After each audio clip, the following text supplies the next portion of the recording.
get your kids, okay? Go get your fucking kids wherever they are. They're not going to hang with their friend. Now you need to get on some tough, old school 1930s shit. Okay, parents, be responsible for your fucking kids, all right? Please stay inside, you guys. You don't understand. Fuck all that. Get your little dirty, fucking grubby, selfish, YOLO, fucking dumb, tattooed faces in the fucking house. Parents, get your fucking kids. Hello, hello, hello. This is Uncle Tickles, and you are listening to New Dad.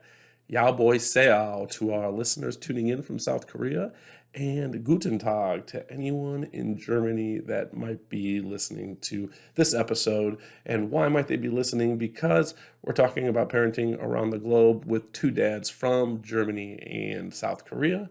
Felt very lucky and privileged they were able to get me into their schedules. So thank you to Michael and Alex. Also, this episode is a little bit longer. I thought about breaking it into two parts. In the end, it didn't make sense. And I also had parts that I was on the fence about editing out, but I left in because I think there is something there for all of us to take away from. So with that being said, I also think that this is a pretty good episode for parents who might be stuck at homeschooling kids.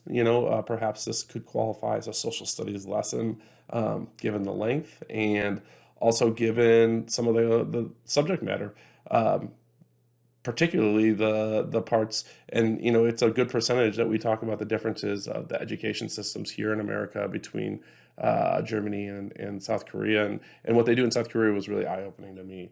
I think if you have kids that are in school and they hear about what their peers in South Korea may be going through, you might get a little less griping and complaining from them.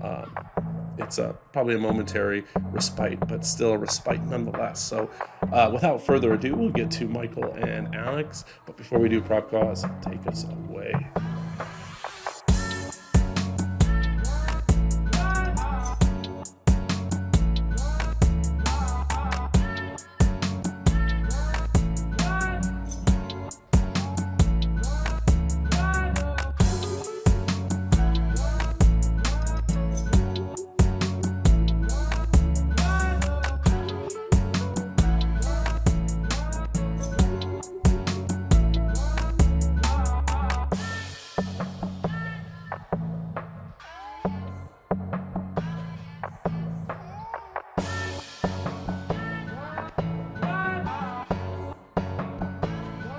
Welcome back. This is Uncle Tickles, and you are listening and watching New Dad. We are excited to have our Dads Across the Globe episode. This is pretty timely considering some of the things that we're seeing and facing here in the States. And I have two guests who are amazing dads and even more amazing people. First, we have Michael Klarfeld joining us from Germany, and Alex Meyer joining us from South Korea. I know both these individuals, through different means. Michael and I have come to know each other through the fandom of A Song of Ice and Fire, which I've mentioned multiple times on the show, and more specifically our fandom for our podcast, History of Westeros. He's a talented artist who's done the openings there and does a lot of amazing map work, which I'm going to include some photos of. But Michael, why don't you do our fans a favor and introduce yourself and tell them a little bit about yourself, where you live there in Germany, and what you do for a living. Yeah, sure. So, hi there. My name is Michael Klarfeld. I live in Dresden, Germany. For Americans, it's probably, you can connect Dresden with a book that you've read at school, Slaughterhouse 5 by Kurt Vonnegut. Yeah. This is where Dresden is mentioned. It's the capital of Saxony, which is a federal state in Germany, in the southeast of Germany. The city is a really beautiful Baroque city. It's about 2 hours drive from Berlin and Prague. So if you ever visit Germany or the Czech Republic, then it's just a 2 hours drive. So I can recommend coming over here. I am a teacher of art and English at a German private school. I've been teaching there for about 15 years now.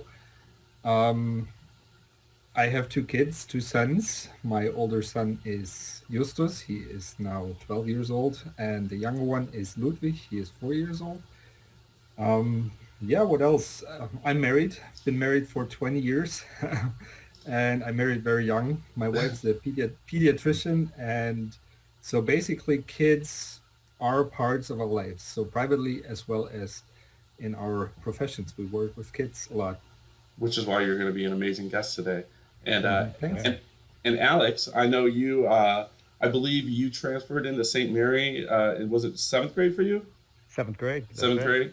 You Yeah. came into St. Mary in seventh grade, which was my grade school, and then continued on to Marion, where I went to high school. So we grew up together. You had a younger brother who was friends with my younger brother, and our friends. We had Flynn on the podcast yesterday. His sister was really good friends with Carl. Um, Yeah. so grew up with you.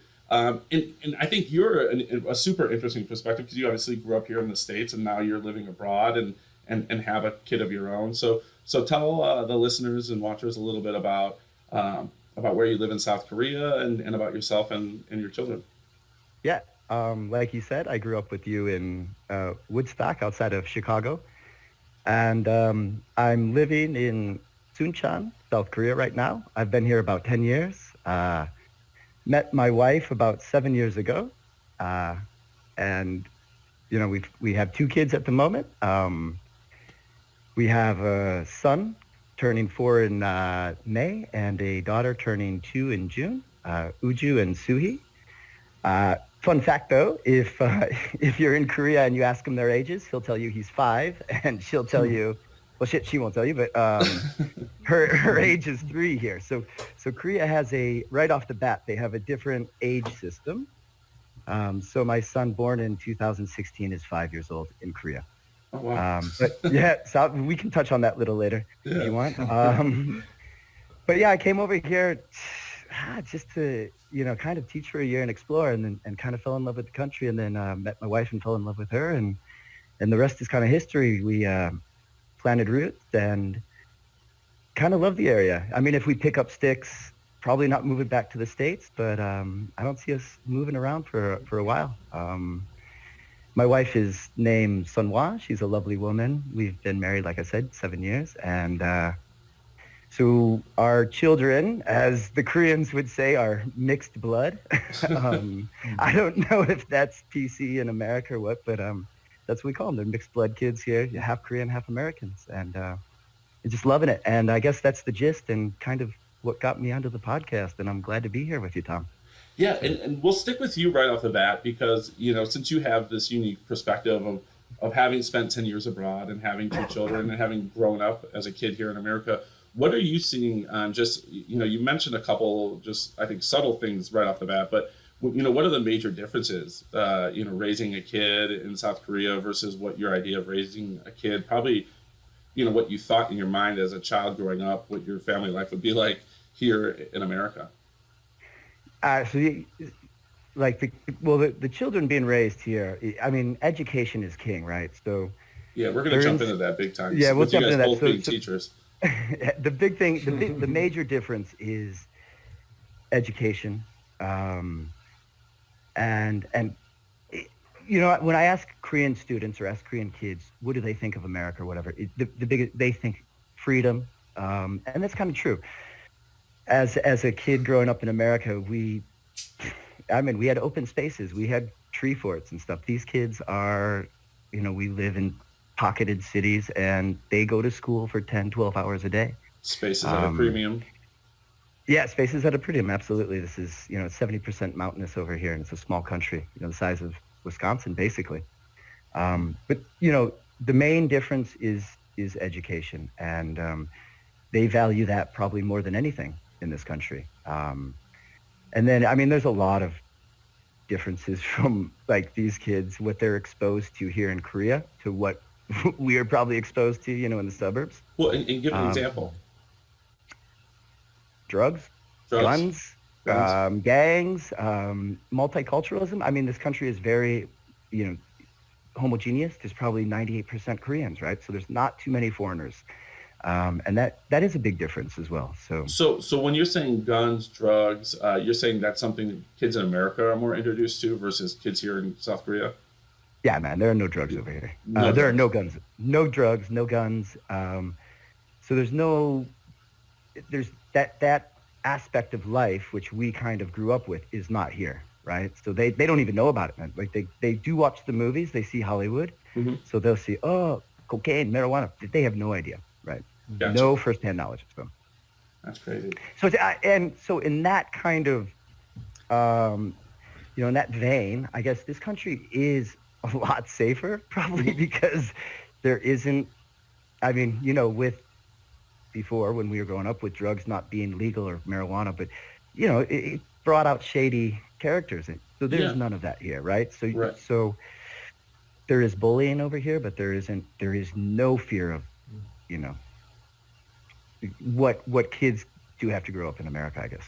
Michael, I'm going to switch to you for a second. What is the perception for not just your children, but also your students of life in America and what I guess growing up here would be like? It's basically, well, it's a tough question because what we're talking about is stereotypes that we have of America and American life. And a lot of these images that we have in Germany of America are based on Hollywood movies. Yep. And of course it's a Western country like Germany. So I'd probably say there isn't that much of a difference when it comes to lifestyle and culture and stuff like that. But of course, there are differences when it comes to, let's say, the exposure to, well, gun violence. Hmm. That's not so much of a problem in Germany. Um, yeah, the image that a lot of my students have is they are quite skeptical of, American values like freedom and America first and all that stuff. We doubt that this is true or Genuine. genuine. Yeah, it's more like these Americans are crazy. It's just bullshit. That's what people say. Totally. I can also see that there is some kind of maybe a little bit of an anti-American sentiment um, among young people, um, especially when you have this image of America being the world police, interfering in different countries where they shouldn't belong to, and stuff like that. So you have that. 100%. Um, Well, yeah. and do you think for you, would it be fair to say that's, I mean, I'm sure to go back, I studied history. So to really go back and especially when you're considering from a German perspective, we're probably talking about, after World War I and Berlin and the Marshall Plan, it goes back that far. But, on a world scene, I kind of started to feel that after 9/11 a little bit. It seemed like there was a moment where after the attacks happened, the United States kind of had, I don't want to say pity, but had the sympathy of the world. And then we kind of took that sympathy and really just pissed it down the drain. You could say that totally. Like I remember September 11th, politicians here talked about I don't know the word, but complete union with the United States and brotherhood and stuff like that. At the same time, George Bush started the war in Iraq after that, and everyone went out on the street demonstrating against Yeah. it. So there is always this kind of imbalanced picture of America being this, dominating world power thing, whereas on the other hand, Americans are considered to be very cool as well. So they are the dominant culture. We have a lot of Netflix shows and all that kind of good stuff coming from America. You have innovative artists, musicians, culture, and so both is valid. Right. Yeah. And to give Germany some credit, one of my favorite Netflix shows is Dark. And so that's Oh yeah, a German show. it's So brilliant, isn't it? yeah, so that's a brilliant show. So Oh, yeah. Alex, I'm curious, do you notice in South Korea any of the anti-American sentiment among some of the younger people there, or is that something that is maybe hasn't seeped into Asian culture yet? So the Koreans really adore America. America liberated this country, freed them, basically came to us and my grandfather fought over here. And so the older generation still has this affinity for America because, gave them their freedom, basically. If you look at North Korea right now compared to South Korea, they look at that and they say, America had our back and America kind of created this. But how the younger generation now looks at America, it's very interesting.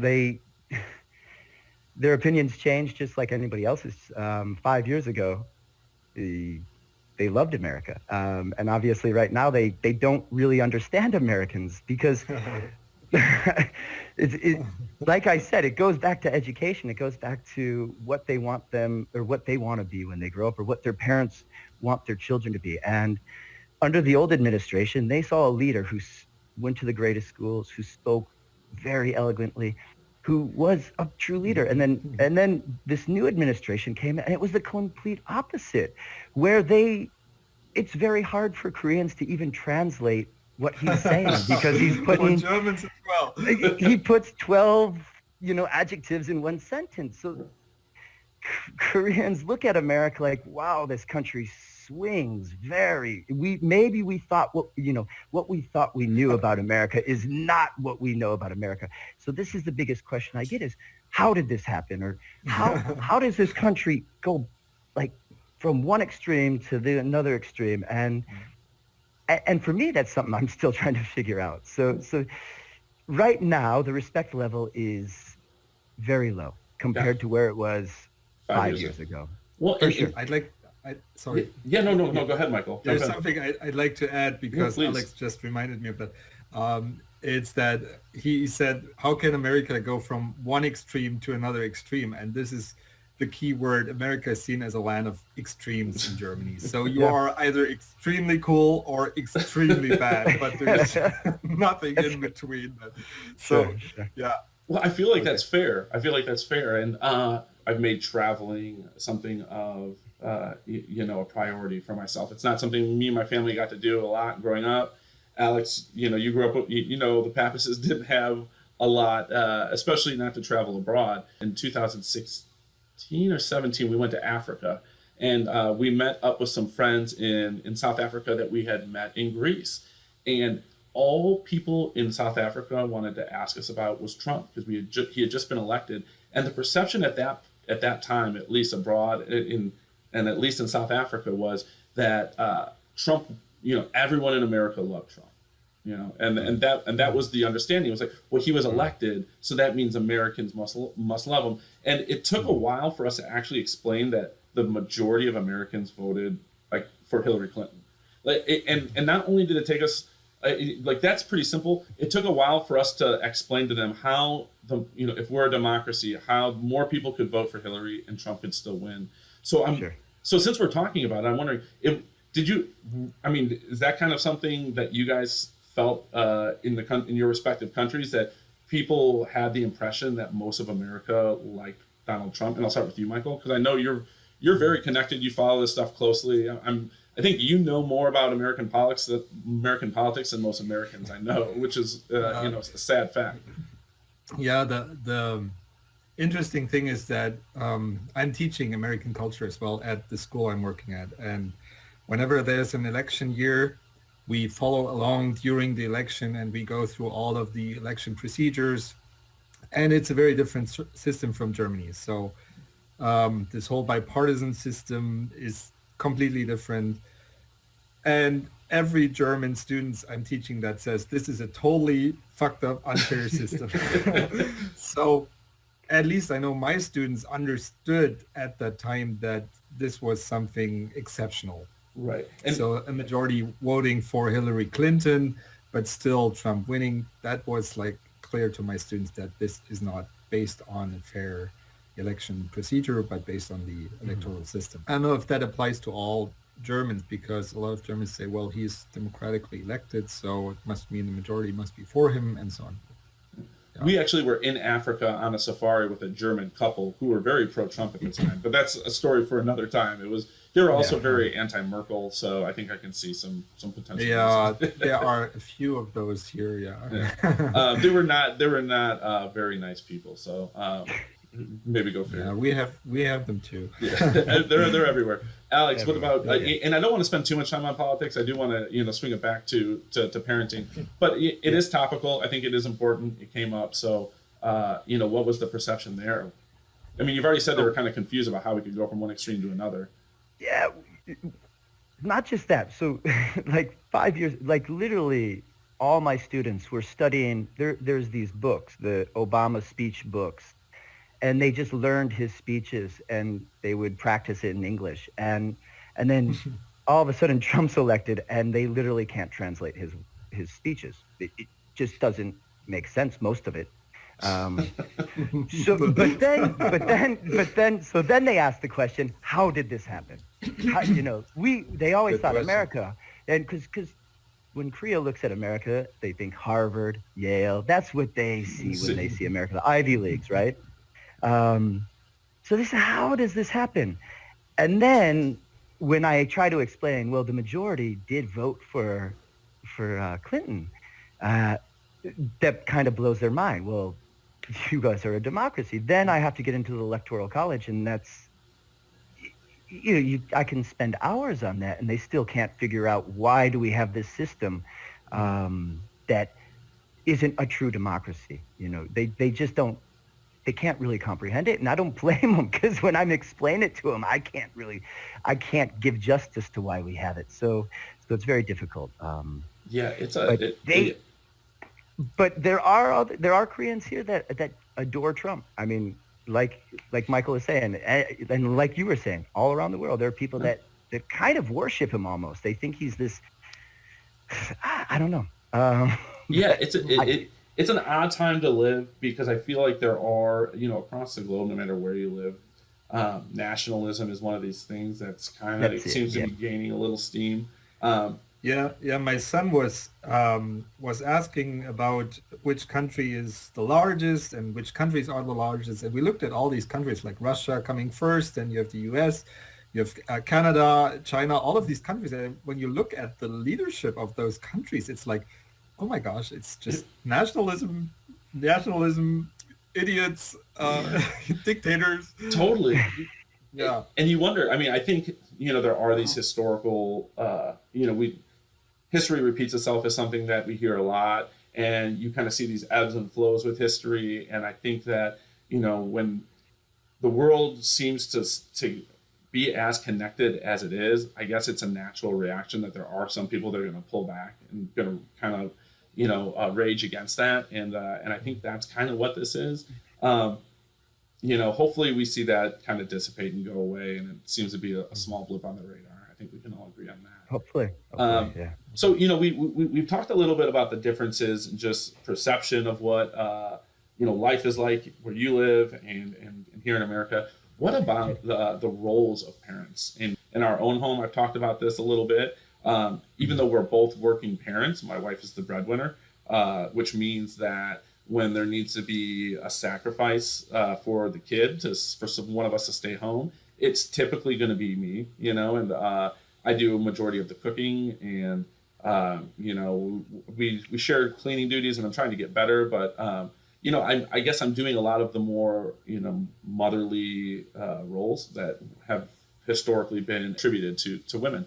So I'm curious. I'll start with you, Michael. What are the roles of the dad and the mom in the German family? Are those changing? Have those been changing, or have they always been pretty progressive?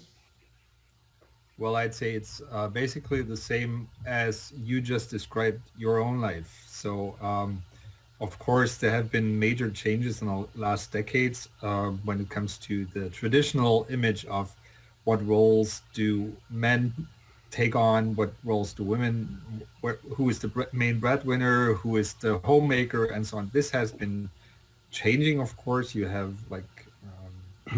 main breadwinners being, the women, or, double income families. Yeah, that has been changing in general. So talking about myself, being a teacher, I am finished at about 3:00 in the afternoon. So I'm early at home than my wife. So usually I'm the one with a more family friendly schedule. So I'm taking on a lot of the housemaking and caring for the kids and getting them from kindergarten to home and so on. Which is So incredible because if you're a teacher, so we know how much teachers just dump their lives into their students. You have your own kids that you're caring for, and then you have all these tremendous hobbies. You're making maps. You're designing. Or painting figurines. You're making movies. It's really it's for any dad who's sitting there and wondering or wanting to do something and thinking they don't have the time. Maybe follow Michael Klarfeld and he'll inspire you to get off your butt and do a little bit more. It's really quite impressive. Um, do you have any more to say on those sugar thanks. rules? No, for real. It's really impressive. I'm quite inspired by you, Michael. Oh, thanks. Yeah. Yeah, I was joking around with you the other day. I said that I have like a contract with the time goddess, and That's right. but no, just joking. I'm pretty organized. That's the point. I Yeah. organize my life pretty well, and I am, I'd say, disciplined in that regard. That I am uh, taking time for what I like doing, Perfect. And and I'm fighting to take that time, and don't let myself be disrupted from that. And usually I achieve like 70% of what I want to do, but that's better than 0% of, no plan. totally, I would take Yeah, 70% in a heartbeat. yeah. And you are kind of fulfilling one of those German stereotypes with the organization trait. Probably, A yeah. very But organized I don't people. know if I think that's a cliche Yeah, because. fair enough, probably. Alex, what about you? What are the parental roles, the gender roles like in South Korea? Are Sure. you seeing those change? Are they pretty traditional? They're starting to change, but I would say Korea. So I don't want to get myself in trouble if Korean fathers are listening here, but probably 10 to 15 years behind the states right Gotcha. now. The fathers are the breadwinners. The mothers are typically stay-at-home moms. I mean, there are a lot of families that the mothers do work, but Hmm. typically the mother's job is to take care of the kids, take care of their education, and the father is out working and working a lot. They Yeah. work quite a bit here, and it's very very typical that your father will work till from 7 8 in the morning till 6 7, and then after work they go out on, if they're businessmen, they'll go out on a business dinner, then they'll go out for business drinks, and they don't arrive back home till 10 o'clock at night, or Mm. 11 even, Wow. during the week. A lot of the business takes place after work, actually, when they're drinking or eating.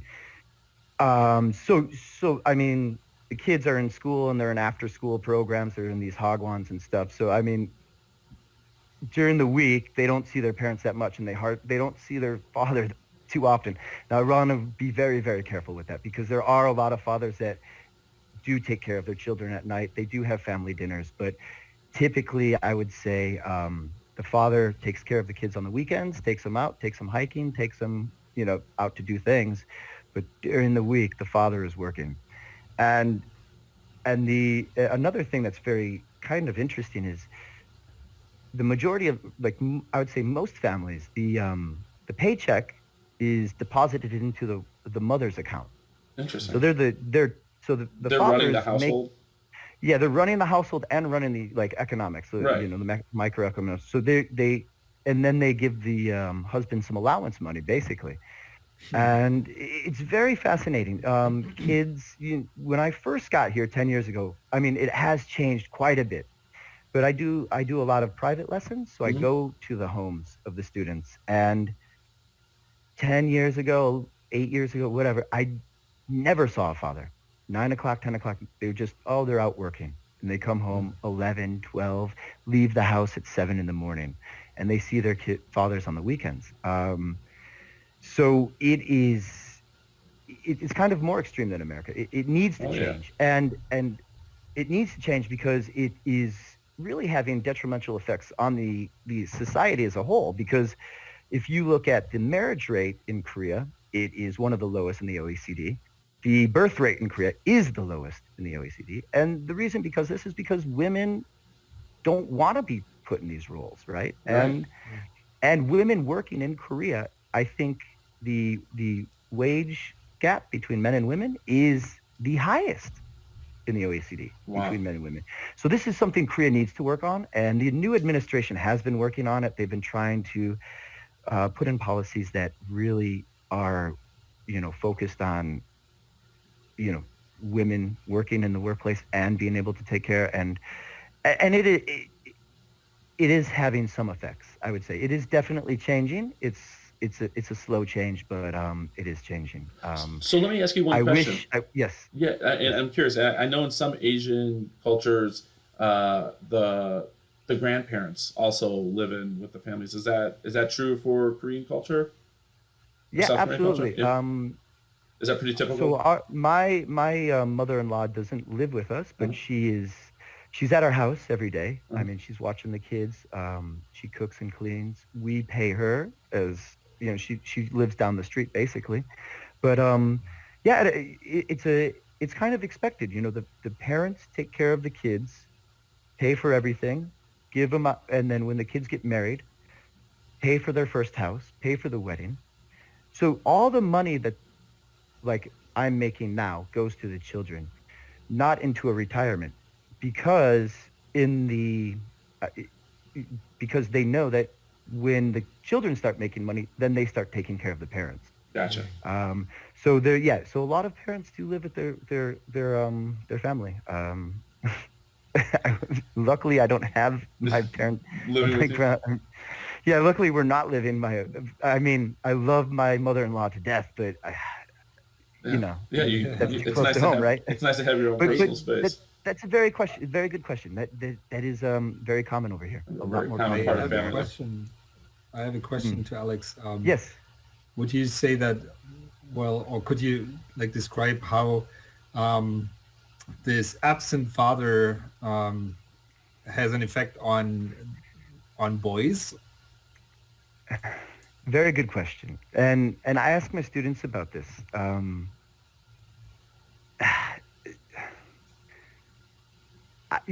not a psychologist. I'm not into that, so I don't know how it affects them. And the boys here, the kids here, are very well adjusted. But it's got to have some effect, right?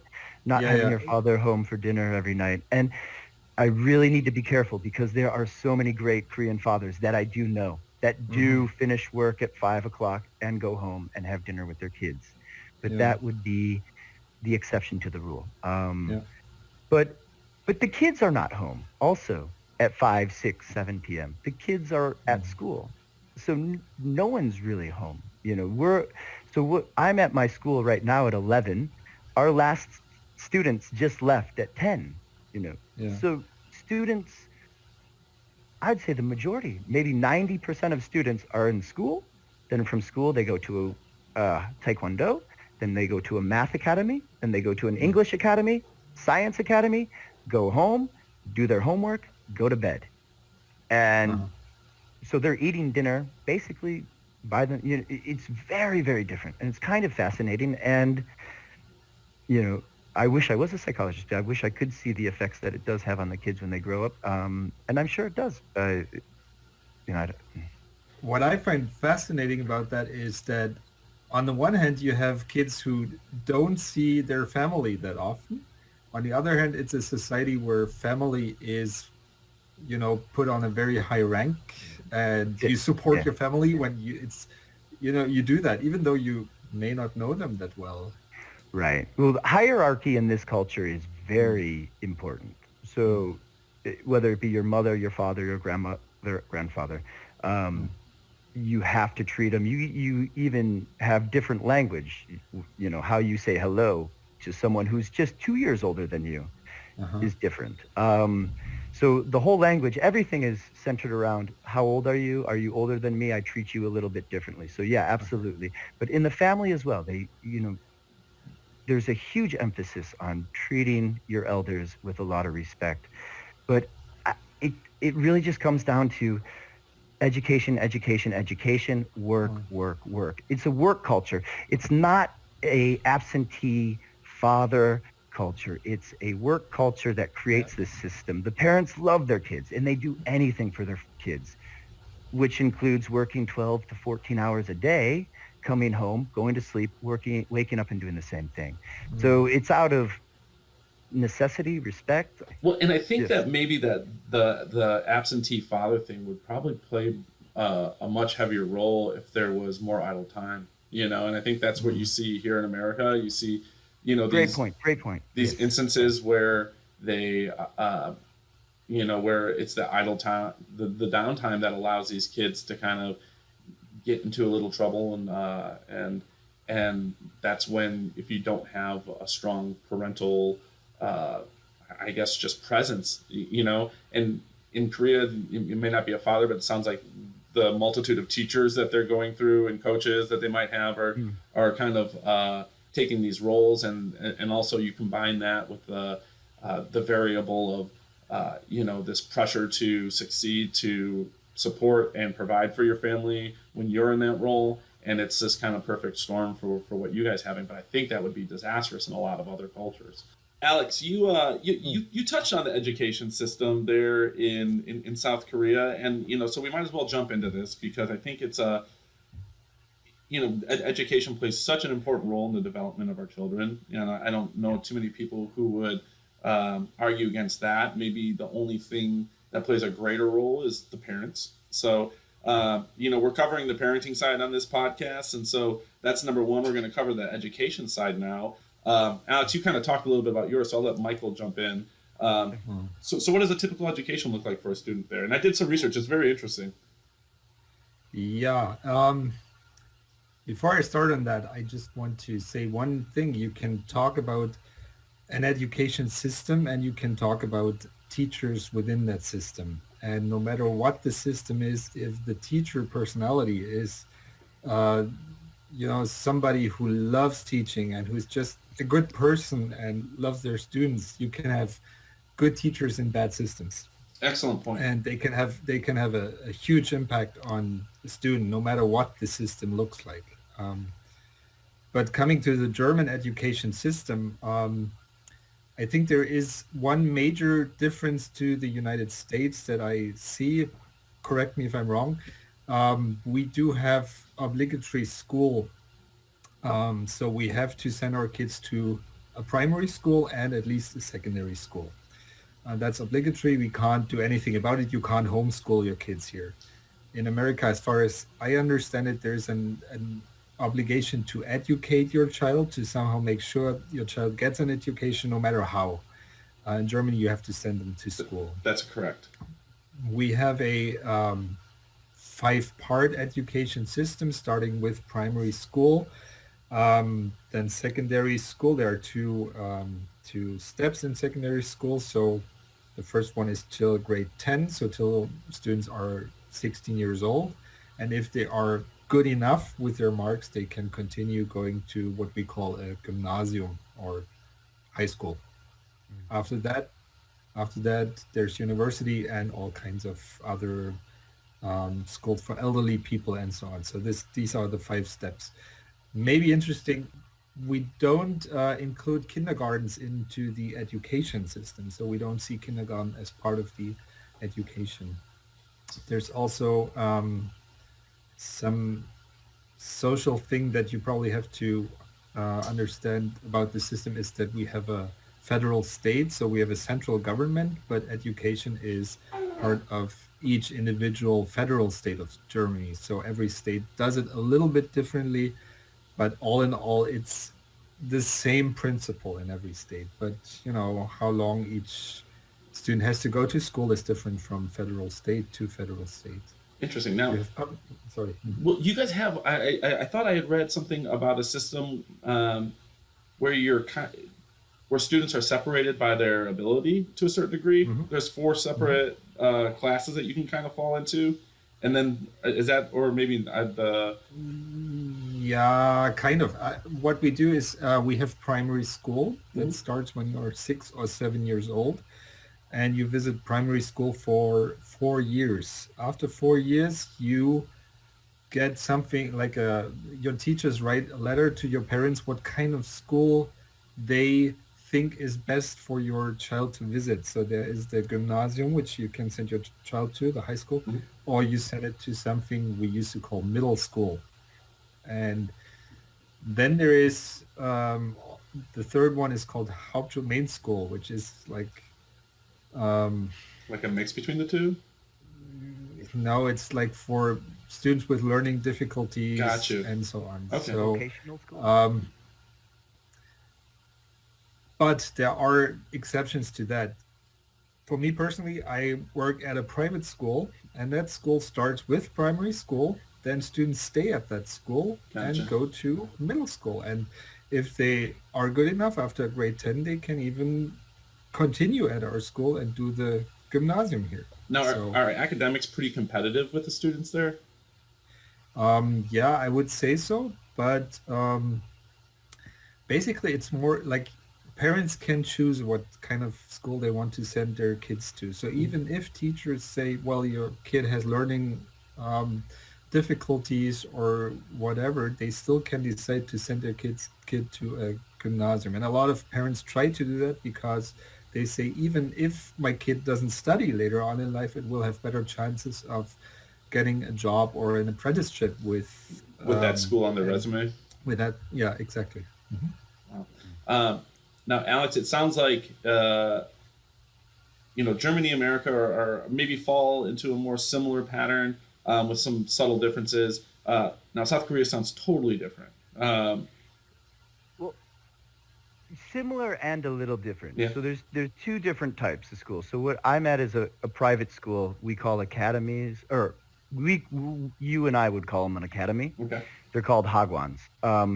But let me go back to your first statement about teachers in America that Yeah, you yeah. like, look at these teachers, man. Like, justifiably, they look burnt out. They are disinterested, and I wouldn't blame it on the teachers. I had some fantastic teachers at St. Mary's. Mrs. McCoy was wonderful. She busted me, but she got me to learn some math. And so we had these teachers, but I don't want to say it's the teachers. I want to say it's the system in America and how society and the government treats these teachers, paying them $35,000 a year and, kind of putting them as, they're almost disposable. Whereas you look at public school teachers in Korea. I am not a public school teacher. I worked at a public school before, but to become a Korean public school teacher, you have to be in the top 10% of your university. And then in education. And then you have to take a test, which is on par with a test to become a lawyer or to become a doctor. That's how difficult this test is. Wow. To get into the educational college. So public school teachers over here are trained extremely well. They're respected extremely highly. And they're paid quite well. And it's not about that they're not paid as much as a doctor or a lawyer, but the respect that they get is quite amazing. And that goes a long way. So the teacher in the school has authority. The students know how difficult it was for them to become a teacher. So the public schools are amazing here. So it starts at kindergarten, then you have primary school, then you have middle school, then you have high school. Very similar to America, except that the high school in Korea is a 3-year program. You have 3 years, and it's a 9 a.m. to 9 p.m. school. that's how long you're studying. It's 12 hours. You're at school insane. 12 hours a day. And super competitive. Super competitive. I mean, you're getting tested. You're getting ranked all the time, and that's something the government is really trying to crack down on and trying to change because it adds a lot of stress to these kids. Undue stress that they don't need.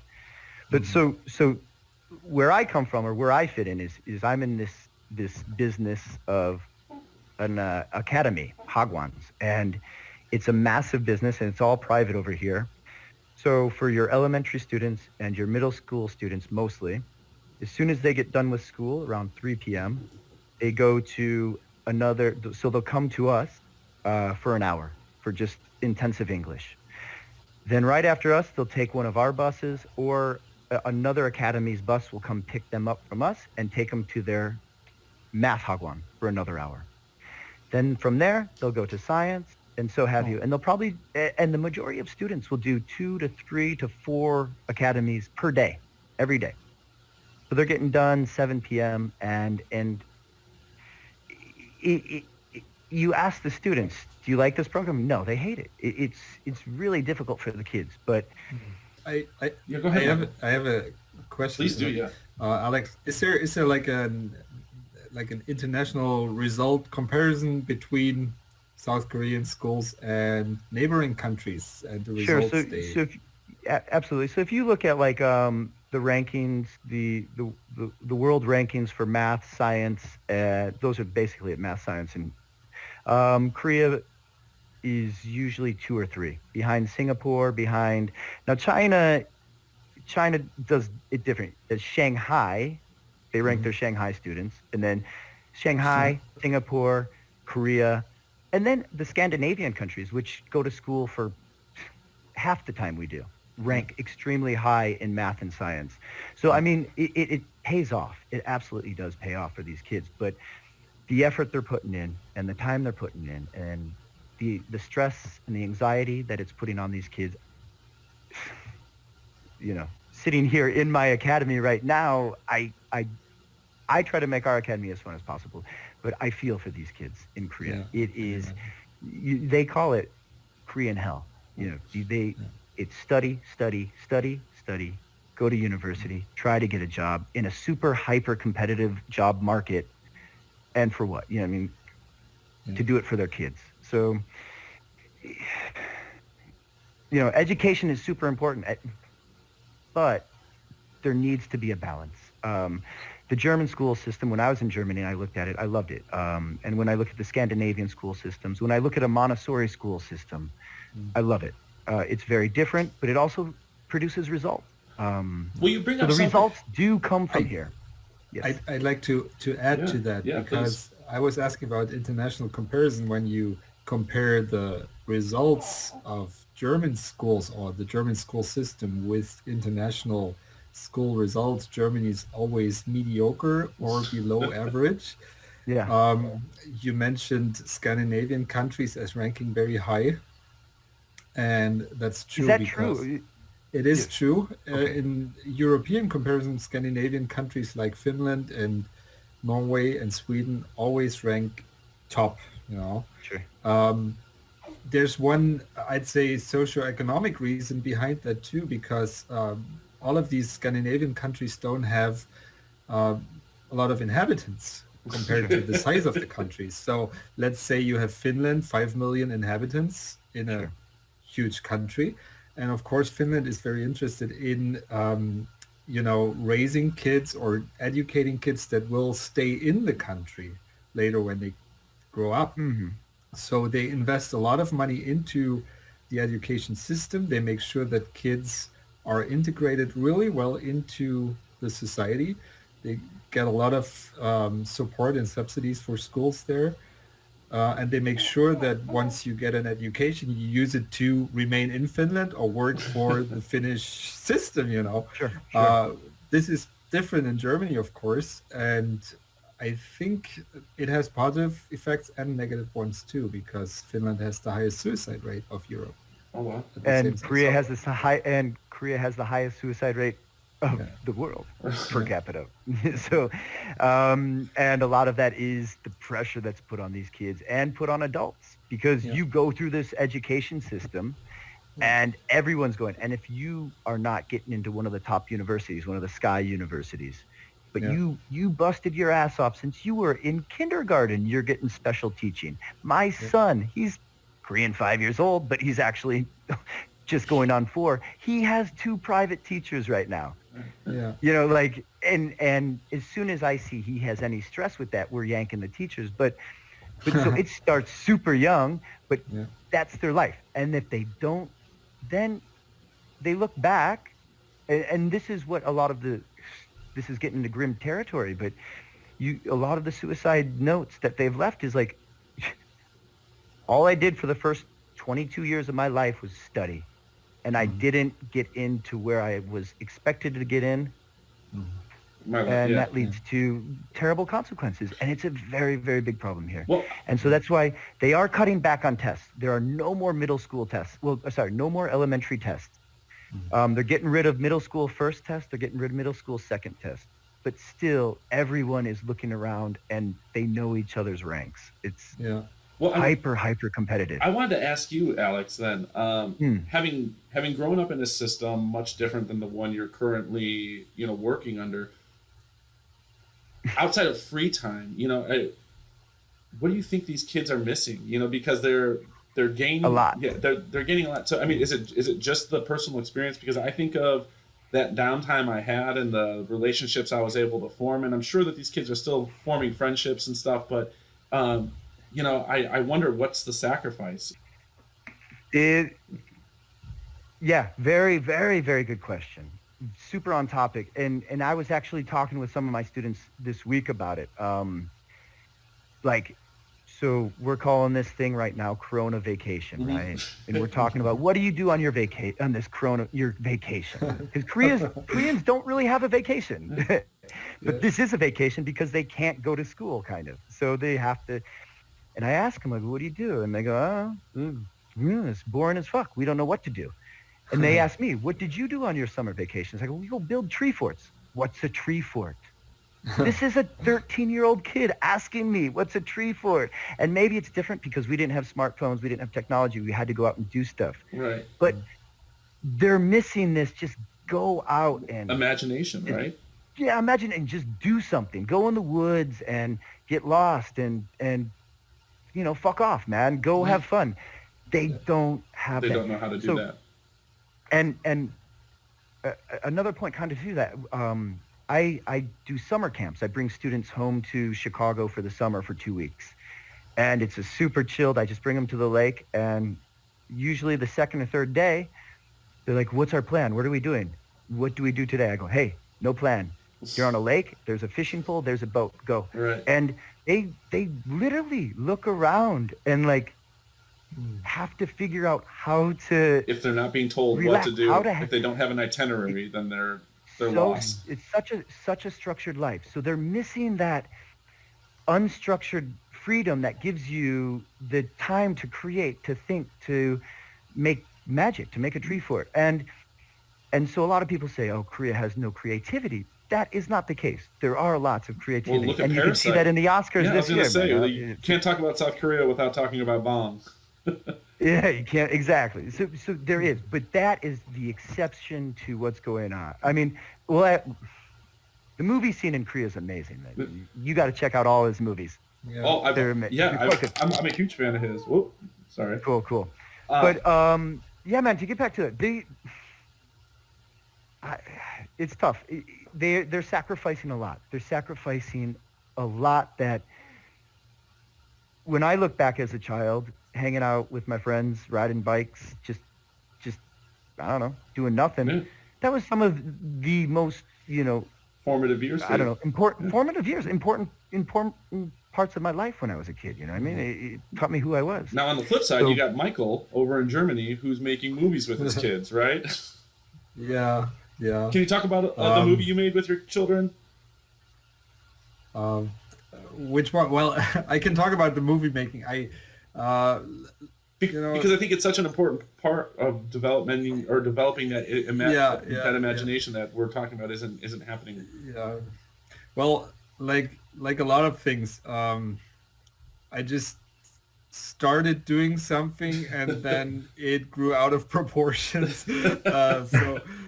Just for fun, as a teacher at that private school where I work at right now, when I started there, I had to do some kind of project. I had to take over a project no matter what. So I decided starting to draw comics with kids and cartoons, and then I thought, why not make movies? And we started doing, crappy short movies, and I got a colleague who got interested, and since then we've been working together for 12 years now. We are doing these movie projects twice a year with students, and the thing is, Germany has a culture of movie competitions or school competitions where schools can, make movies. And the quality that we achieved made sure that we won those competitions. So you get a lot of money in those Oh, wow. competitions. We bought new technology, which made sure that we could make better movies and won more competitions. And um, one day I was approached by a band to make a music video for them. So I started creating my own movie making business. Just it came out of a school project, you That's know. awesome. So, um, but I've continued doing like movie projects, and you can check out some of the stuff on my website. I'm doing that with students. They do that voluntarily, and they love it. Super cool. The last, I think Yeah. it was the last one that you had made. I think it's the only one I've seen, but it was again for people. We'll put Michael's website up. As we're watching this, go check it out. It was very very well done and high quality. So Yeah, it was based on an American short story, by the way. But that's right. yeah, That's right. figure that out yourself. Yeah. So we talked a little bit about the education system. I'm curious about another. I guess it might be system or I'm wondering for you, Michael, in Germany, when a young couple or an older couple has their first kid, and let's say they're both working, like you and your wife, what sort of benefits are you able to kind of go and use? Do you guys have paid time off, maternity, paternity leave, anything like that? Yeah, we do. So there is, I'll try to explain that without rambling and adding too much bullshit here. There's something we call maternity or paternity leave, Uh-huh. and we have a second thing called maternity protection. Maternity protection means if a woman gets pregnant and she's working, then 6 weeks before she's giving birth, she has to leave her job. So Okay. she can't continue going to work, and that protection lasts until Wow. 8 weeks after the birth. If a gynecologist says there's a problem, supposedly a problem, it can start earlier than that. She gets paid the amount of money for the last 3 months. So the Yep. average amount of money she earned in the last 3 months, this is what she gets during that time, partly paid by her employer, partly paid by her insurance.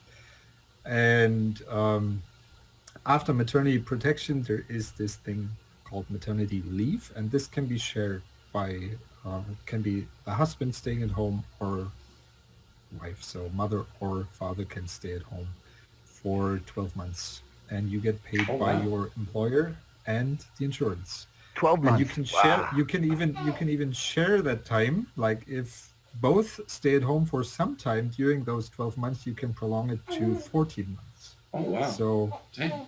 I did that with my second kid.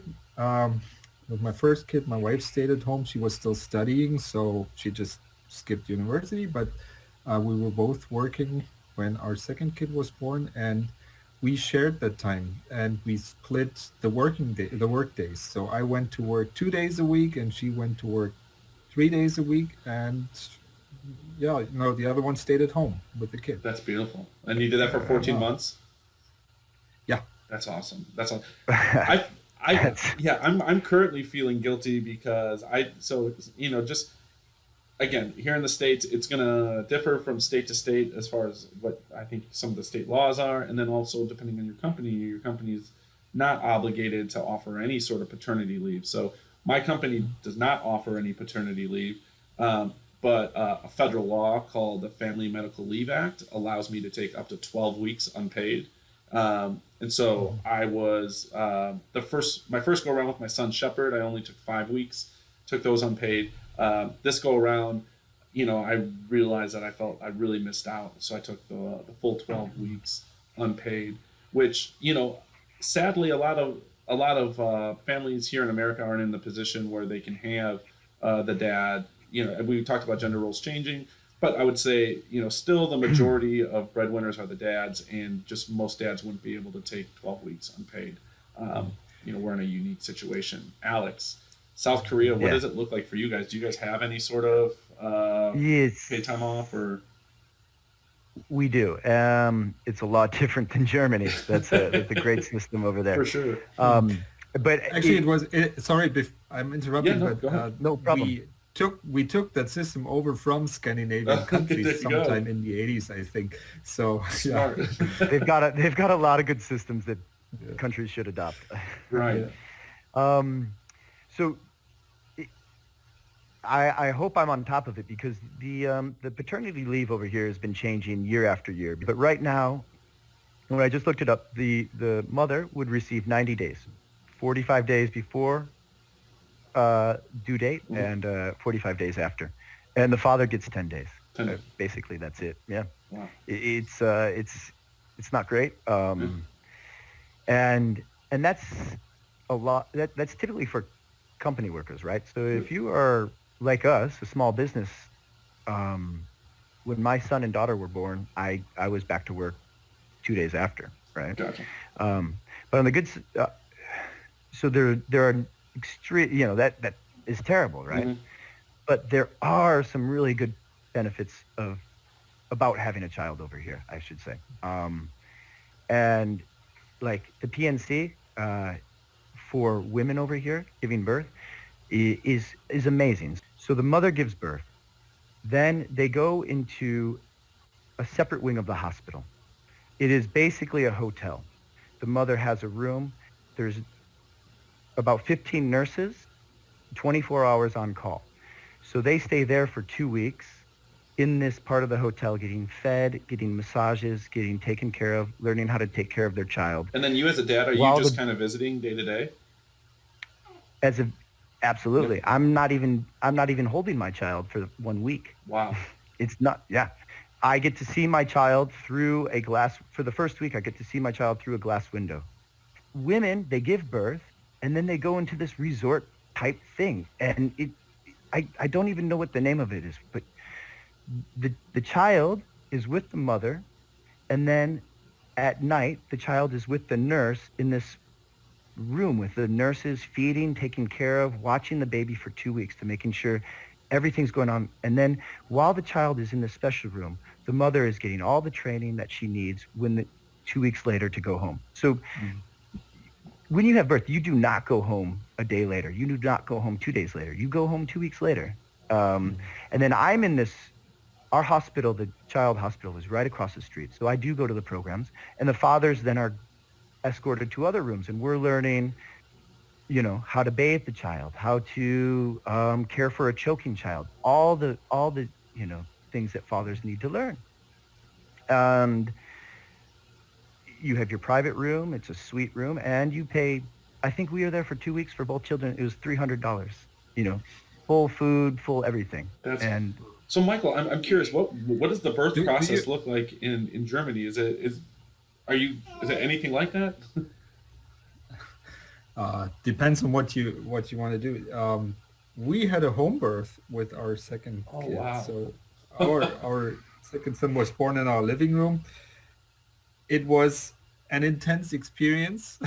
I would say. and a mess. And a mess. We had the placenta lying under the chair and stuff like that. Yeah, whatever. But yeah, cool. I'd do it again. You would? I needed to, but my mother-in-law, all of her children were home births. I can't even wrap my head around it. Are there home births? Unheard of over here. Unheard of. This, over here. Yeah. There are no home births. Good on you, Michael. Yeah. Yeah, but still, it's not the norm. So I'd say maybe 90% go to a hospital or to some.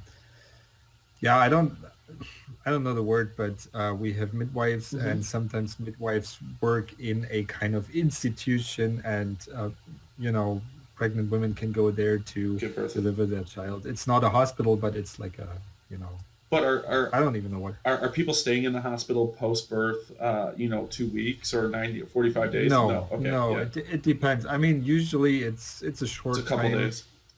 A couple of days, or even if everything is without any complications, then after a day or so they. Tom, I researched this program and looked around. I don't think there's anything like it.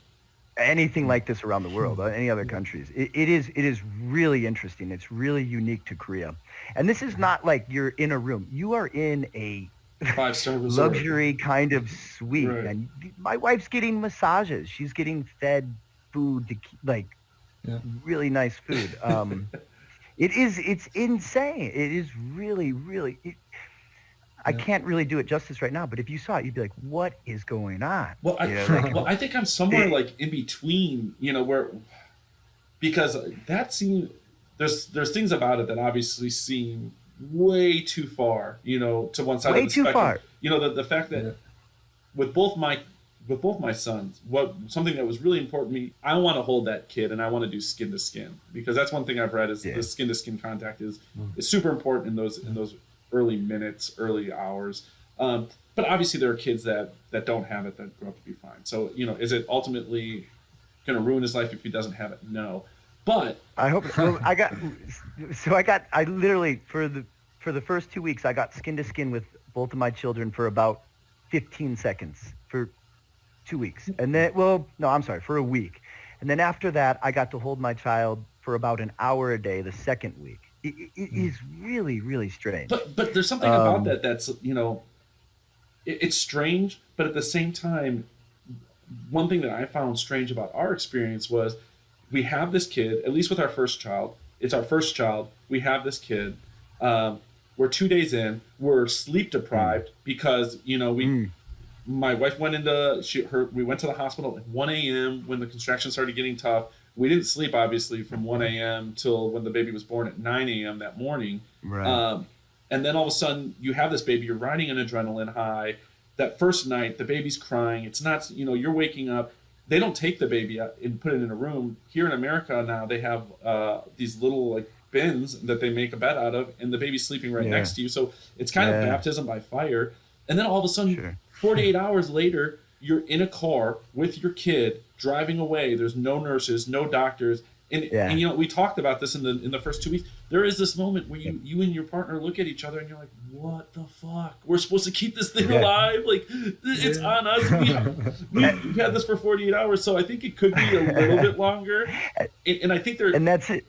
Yeah. No, and I think there's things that the nurses could do to help you go home a little bit more well rested. I do think it's important, because you are going to have to do these things. So if the nurses are doing it for you and then all of a sudden you go home, now you're screwed because you haven't done any of this. But gosh, man, it would be nice to be there a couple extra days and to have maybe a massage or two thrown in. But like the experience you just explained, when I tell my Korean friends about my brother and the child, just similar situation, 48 hours in the car going home, they are looking at me why would you do that? The mom's not even healed yet.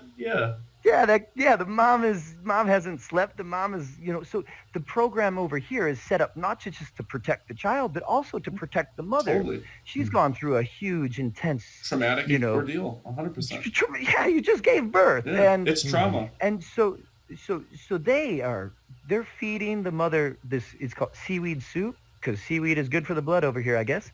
And making sure the mother gets 8 hours of sleep every night. The child is with the nurses. They're on call.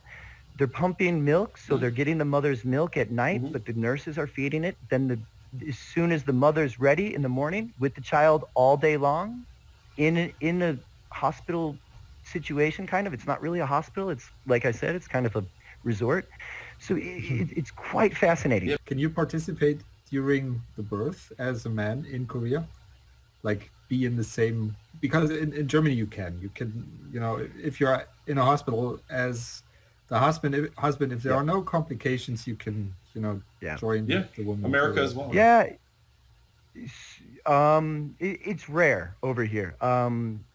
Most Korean men do not participate in the childbirth. Both of my child were C-section. My first had to be, and then the second one, just since the first was a C-section, they said, let's just do this. It's, so I could not be in the room during that procedure. But I've had foreigner friends that over here that have given birth, or they've had a child, and they demanded I'm in the room, and the doctors kind of backed down and said, yes, you can be in the room for a natural, But no, that is very uncommon. It's usually the doctor and the mother and the child and the nurses. That's wild. That is fucking wild. Yeah, it is. It's very interesting. hmm Now, It's much different, much different. Yeah. I just have a couple more questions. I think two more, and then one that Michael had for the group. What is the typical activity or activities that you find yourself participating in with your kids? You know, what does that look like for you in Germany, Michael? Mm. I think it's difficult to make general remarks about that. I can speak about my own Yeah. activities For that your I own do with kids, my like kids. because they're gonna have different So interests for from my other own kids. kids, like my small son is 4 years old, so we just play. Yeah. we we have all the kind of Lego stuff, and yeah, we play. We also play board games. hmm There's I play board games with my older son quite often. There's one favorite one we have. It's Zombicide. It's an American game. So we just run around killing zombies, and it's cooperative, and we love it. With my younger son, I also play board games. There are a lot of very cool um, board games for small kids as well. Yeah, we go outside. I spend a lot of time on playgrounds with my kids, Yeah. and do the regular things like cycling, Yeah. going by bicycle. hmm I have a seat for my smaller kid. I can put him on my bike as well, and we just go by bike. We go hiking. Um, I also went to, father-son vacation with my older son a lot of times actually before uh, Ludwig was born. We went at least once a year. We did our, man thing and just took a little Road trip. road trip to some place and then just spent some time, a week or so, or a weekend. Yeah. Very cool. So would you say your 4 year old is Legos are the thing he's into most right now, or Not not necessarily like necessarily? all kinds of All stuff, kinds of stuff. like building things and there's one thing we do is like these marble tracks where you build these marble tracks. You put a marble in and And it you goes. watch it Oh yeah. go down. Sure, And sure. stuff like that. Super, So super yeah. cool.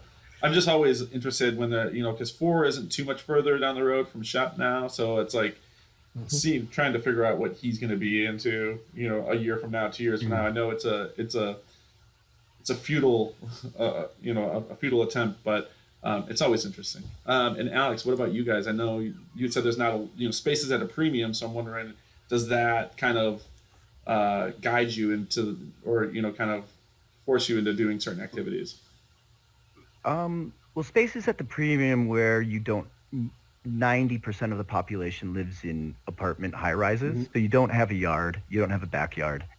But there are parks everywhere. There are soccer fields everywhere, and there are baseball fields. So my son's big into soccer, so we do that.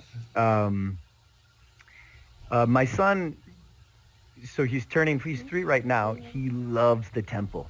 So there are temples everywhere in this country, up in the mountains. He loves going to temple. He loves sitting in quiet and just walking through the mountains.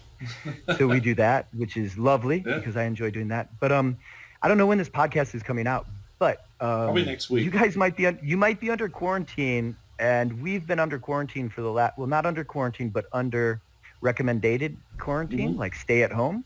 So for parents that have to be home and can't really get out, go to the playground, go to the sports, go to the what have you, we've been printing out pictures, doing drawings together, doing science projects together. If you check out my YouTube, we've been making volcanoes, we've been making piñatas, just anything to keep him off the cell phone. He loves watching Netflix, he loves watching YouTube, and at 3 years old, that kind of worries me. Korean kids love their phones, they love their technology. So just, I wake up, they're not going to school right now, they're not going to daycare. So I wake up with a plan. I print out like 6 or 7 different superheroes. Let's draw these superheroes, eat breakfast. Then let's do, so for instance, 2 days ago, let's do a science project where we made cans. You you boil the can, you put it in ice, and it shrinks. Just anything to get these kids doing something, and that's something you guys like, Thomas and the American audience, you really should start looking into, because you think quarantine, or you think like staying at home, not going out to public places. Oh, it's only going to be a couple days. It turns into 2 weeks, and after 3 days, you're like, what the fuck am I going to do? Yeah. Man, these Yeah. kids, you're going crazy inside. It really, really eats on you. So having a plan to just like waking up and be like, let's do this, I'm going to cook this, let's do this together. Give the kid a phone for 40 minutes, Yeah. but just Sparingly, anything, yeah. Sparingly. We actually recorded an emergency coronavirus episode last night. I'm gonna hopefully edit it really quick after we get off. But the quarantines you're talking about, they're already kind of happening. I mentioned this guy at the beginning when I mentioned how I know you. But Mike Flynn was on the episode we recorded last night.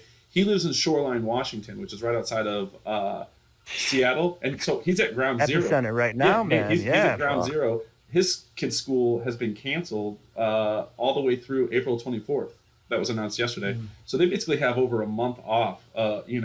So his answer to that was they bought a trampoline. So they're gonna, they got a trampoline for outside. Yeah, the trampoline will be fun for like 4 days, man. I'm gonna message Mike saying, dude, you have to have like a plan. 25 different things. With I did watch the video, so I know his kids are a little bit older than that. Yeah, Mikey's a little older. Man, my kid, like every 45 minutes, like he needs another activity. So, because you're stuck inside, it eats on you. It's tough.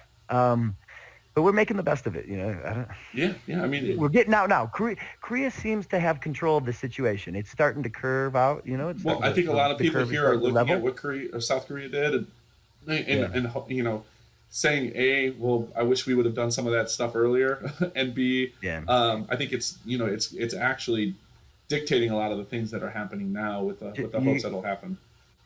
Yeah, man, trace, test, and treat, man. Yep. That's what you got to do. It's not about closing borders. It's about tracing contact, testing contact, and then treating the contact, because it is in those pockets. For sure. Don't get me started with the administration's approach. It's ridiculous. Well, and Michael, Germany's been hit pretty hard by it as well.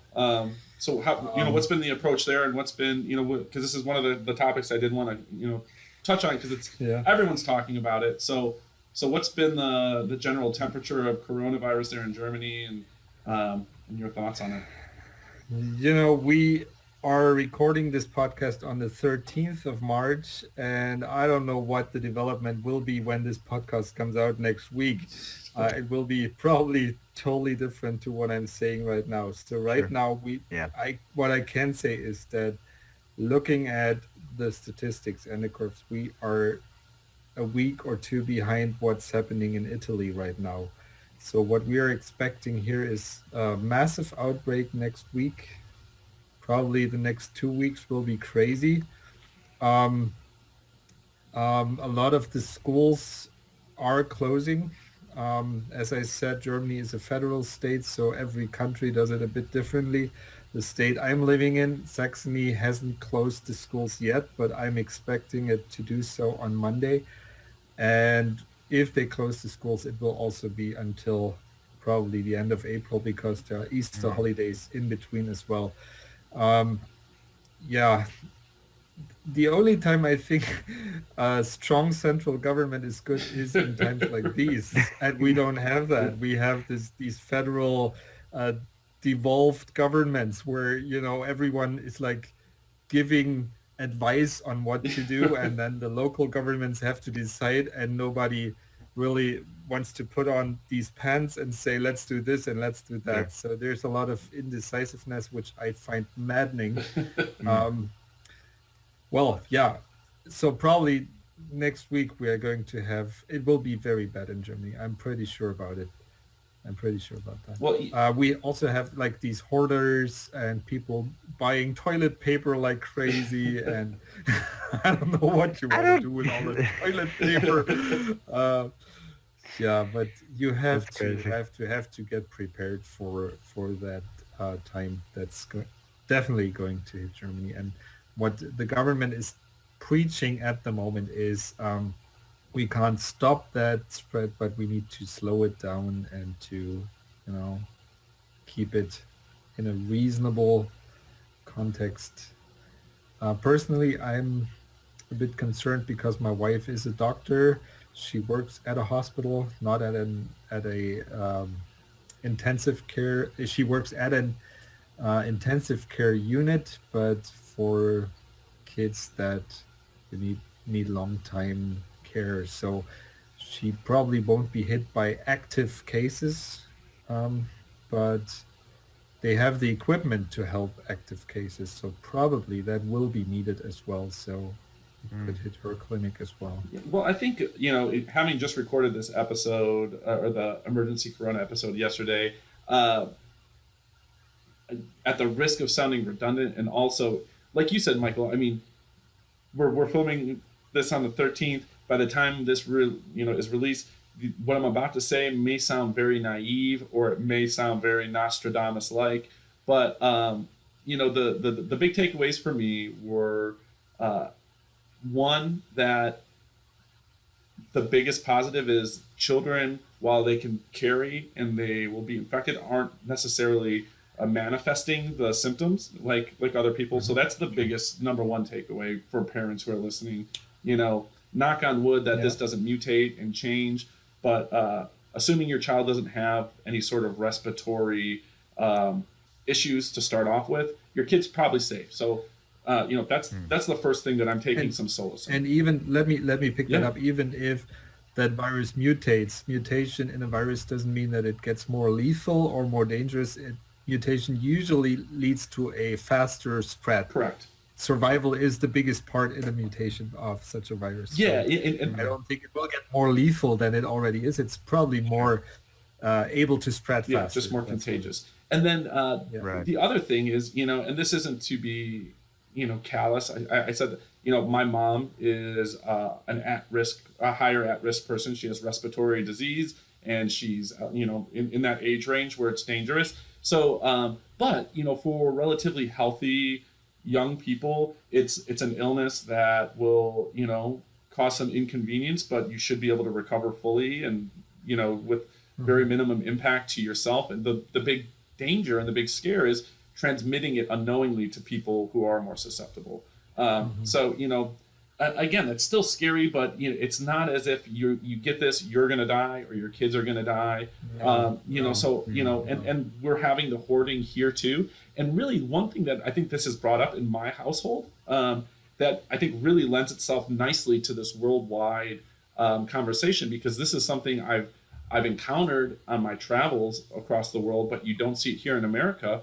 And it's very related to this idea of people hoarding toilet paper, is the bidet, and it's made me really consider getting a bidet. Love it. Yeah. What is a bidet? A bidet? It's one of those little Sorry, you have it in the toilet. Cleans your butt with water. It's the water thing that sprays in your butthole. It's an Asian thing. It's amazing. We don't have toilet paper in our household. No. Ah, okay. Yeah. So we have them. Yeah, it's vegan. I see. Okay. Yeah. So I've seen them as I've crossed across, and you know what? Like I've always thought they were kind of, just because they're foreign to me, right? So the idea of it was strange, but someone put it to me in this way, and after I've heard it put it in this context, I'll never think of it the same again. Hey, bud. Oh, here.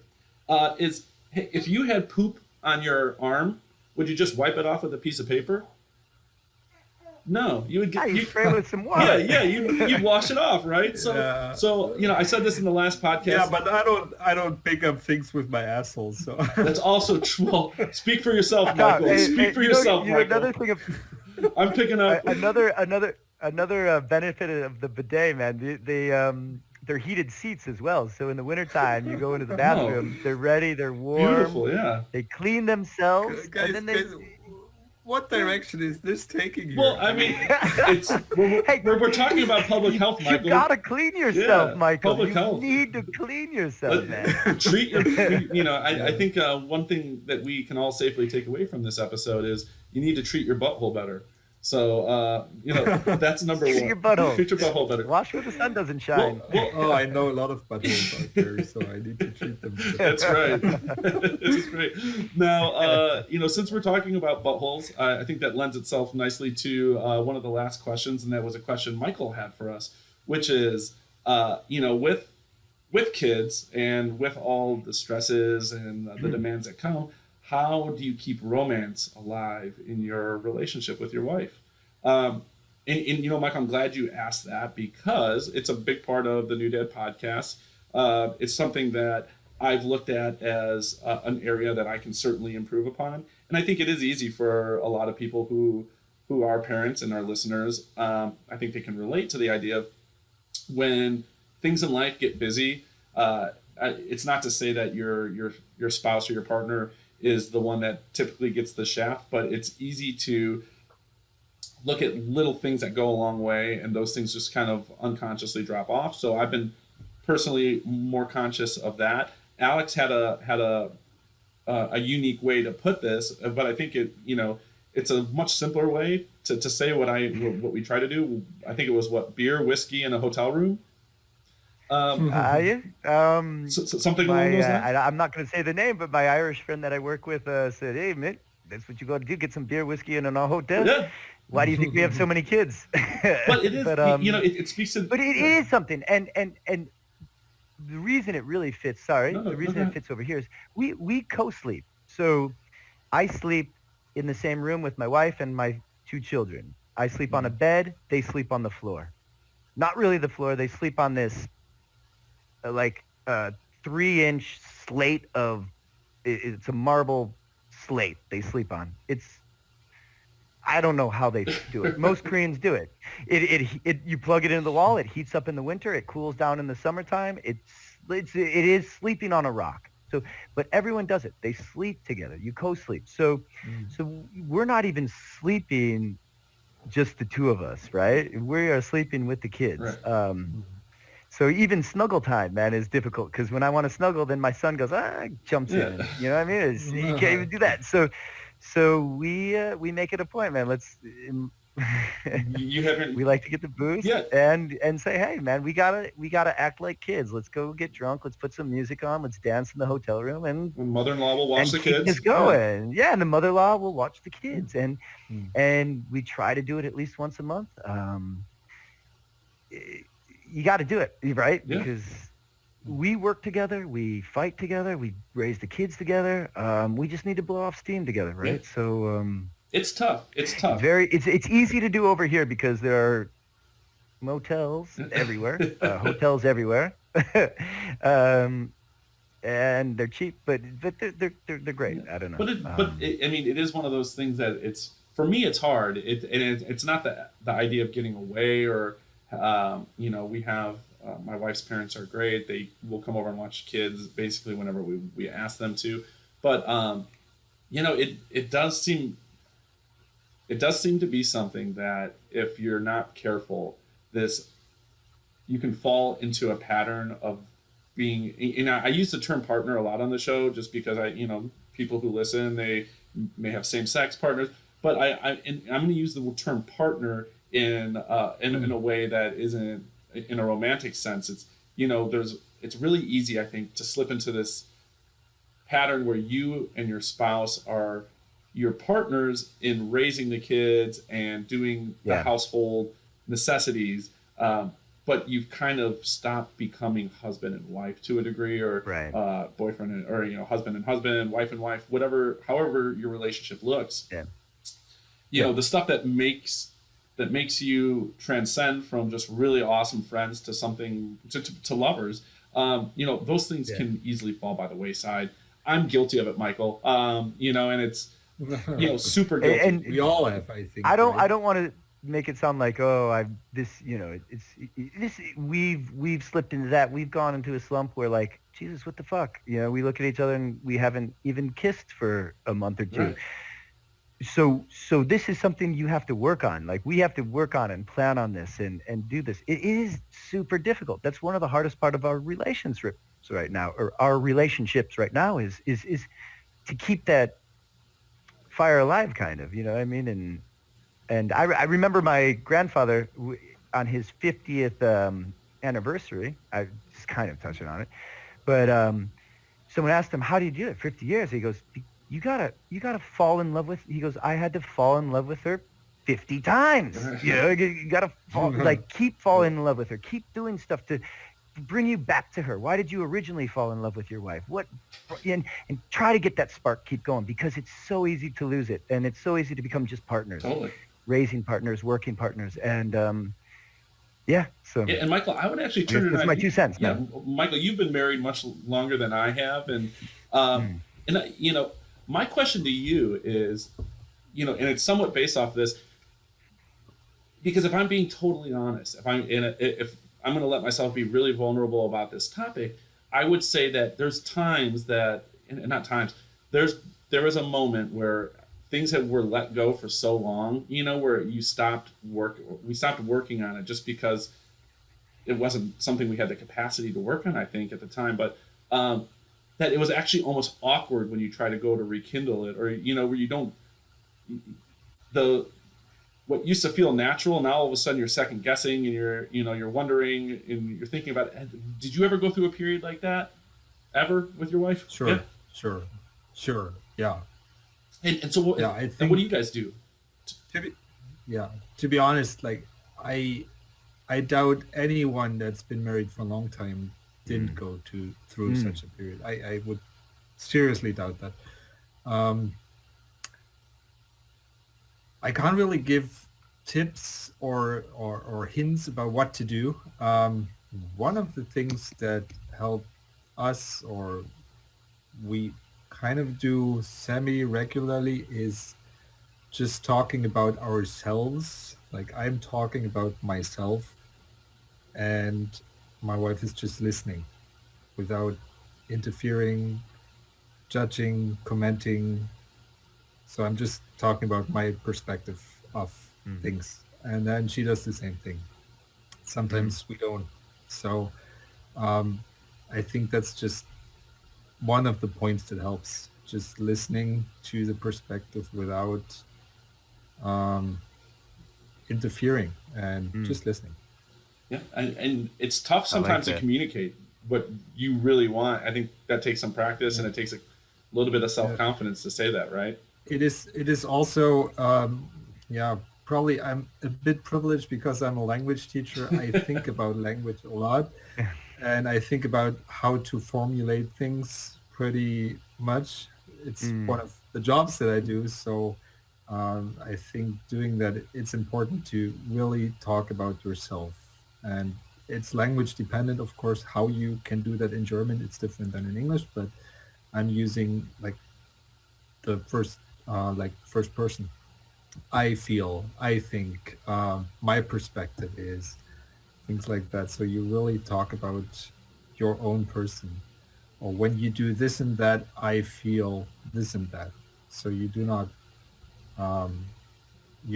guess what your partner is doing or why they are doing it. You just describe what they're doing and how you feel about it. That's awesome. Does that make sense? Totally. Yeah. No, Yeah, I love I think it. that's Yeah, fantastic advice. It might be some of the best advice that we've had on the show so far. Oh, thank you. And we've got like 10 episodes deep, so that's quite the advice, and it really applies to everything, right? Not just your love life, anything that could potentially be causing a rift in your relationship. I think that's fantastic advice. Communication. Oh, by the way, go ahead. Let me add that, because this is a new dad podcast. Yeah. This also applies to your kids. Totally. I'm watching parents, how they communicate with their kids, and a lot of the language that we use in relation to our kids is judgmental. We use adjectives like bad or good or nasty. It's like, you're nasty, instead of saying, I can see you doing this and that, Right. and that makes me angry. Yeah. Yeah. You describe what you see, and you describe how you feel about it. That's different than saying you're nasty doing that, because this is judgmental language. Well, yeah, and trying to avoid that with your kids also helps to give them language about their own feelings at that moment. Well, and kids are amazing when you give them the opportunity. If you speak to them that way, Michael, I think you hit the nail on the head. You'll see that the way they respond to you is much different than if you said, "Hey, quit being bad," or Yeah. or something along those lines. It's an excellent point, and I think something that I need to be more mindful of it at this point, as Shep's getting into an age where he's testing things and his communication is limited, so his frustration levels get raised super quickly.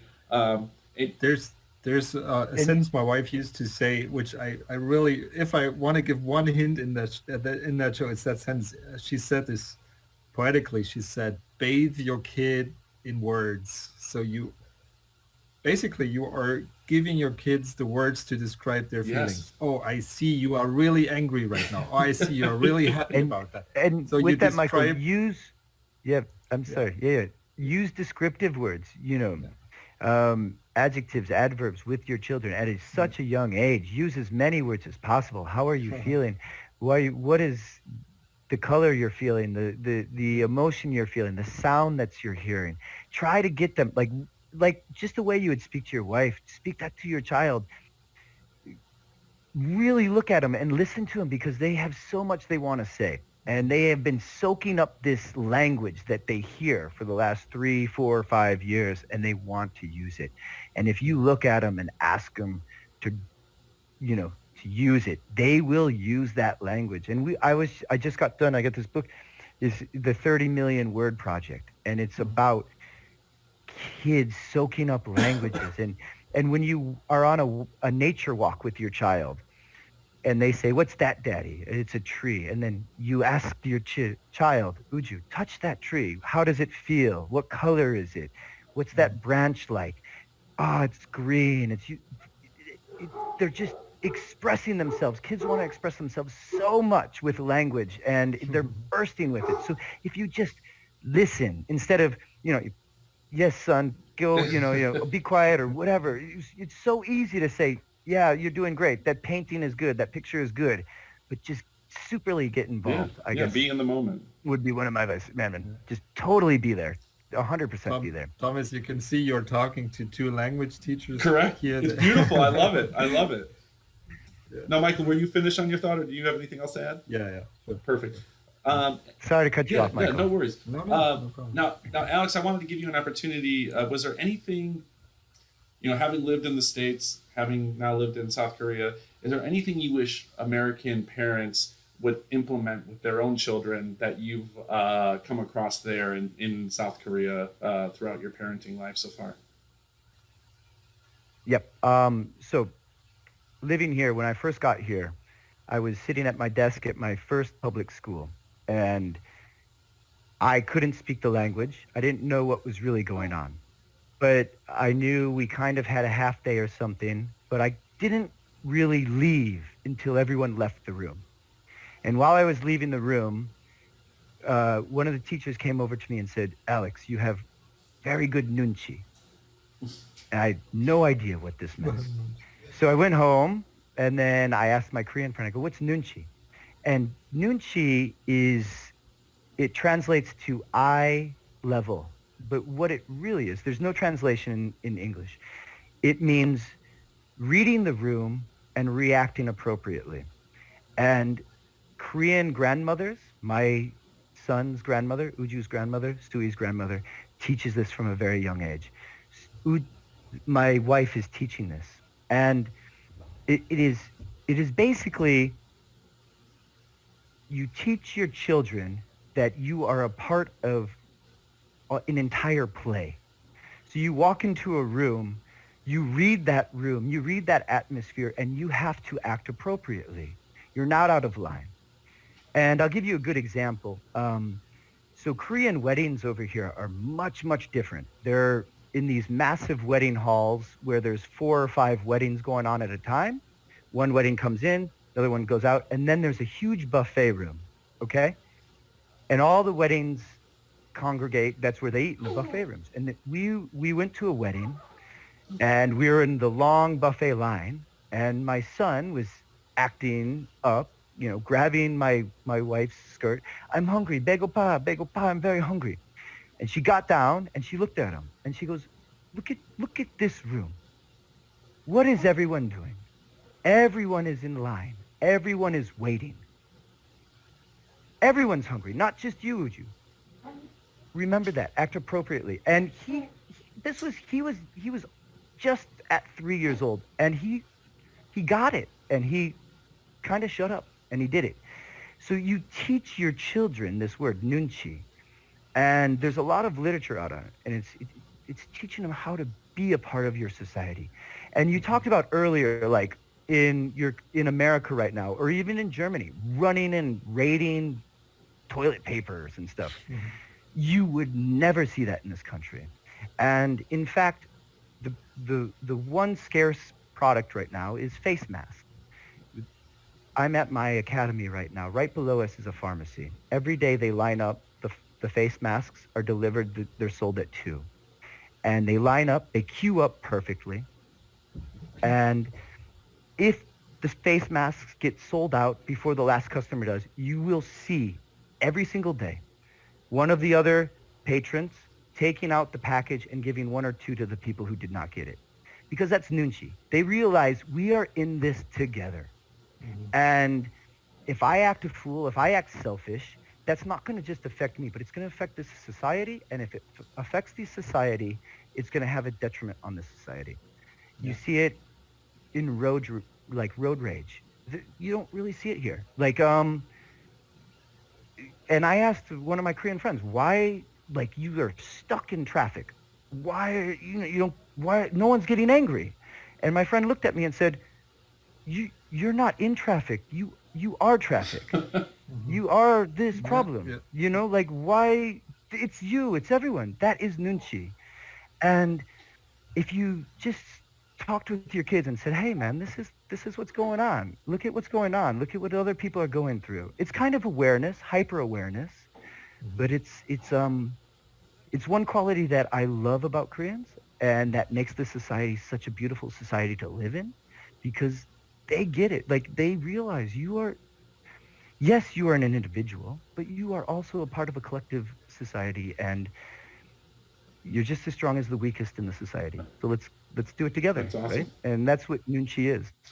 I think that's a beautiful concept put into one word, and I think that's the basic universal struggle that we have as human beings. Is on the one hand finding our part in society and seeing ourselves as part of the bigger picture, even not only society but history. On the other hand, not losing ourselves as individuals in that, because that can happen. And you described some aspects of Korean society where that happens, and individuals losing themselves in society, which is bad as well. Yeah. Exactly. So, You don't lose your society. You're a part of it. You're a part of the play. You're a part of this whole, tapestry that is around you. And it works both ways. You cannot be part of a society without being good at being alone with yourself and reflecting on your own good and bad sides without judging yourselves. I think it was Socrates, or Socrates said, "An unexamined life is not worth living." Right. Yeah. No, guys, this guy's getting a little hungry.